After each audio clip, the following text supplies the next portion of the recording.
Here with founder and CEO Snehal Antani from Horizon3ai. Snehal, great to have you here. Never before have we been faced with this geopolitical risks between China and Taiwan and the rest of the world. Talk to us about the trends. I think the big thing is the shift towards cyber-enabled economic warfare.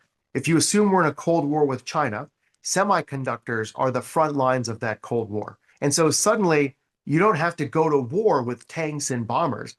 You're doing cyber attacks against HVAC systems in semiconductors and other examples of that across key industries to cause economic damage and internal political strife. Snehal, being a founder CEO, you got to be ready to pivot. And if you remember Andy Grove, only the paranoid survive. What is it like being a founder CEO?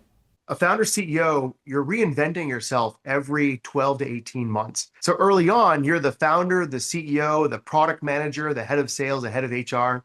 You're doing everything. You're taking out the trash. You're making sure that the team can ship, and you're protecting them from distractions. And now at this stage, as we start to hit that escape velocity, it's about looking at your executive team, looking at the leaders below them, and making sure you've got the best people for the job, the best prepared, they're the best culture fit, they're aligned to the mission, you trust and empower them to get the job done.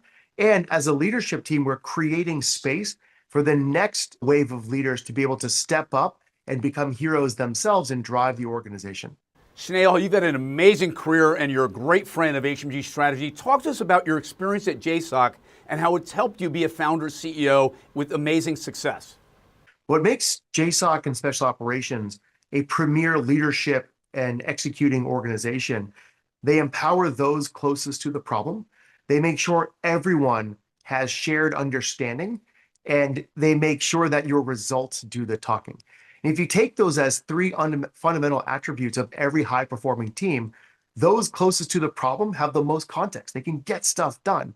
How do you make sure they know everything they need to know to do the job? You trust them, you empower them, and you let their results do the talking, not just in PowerPoint, but in action.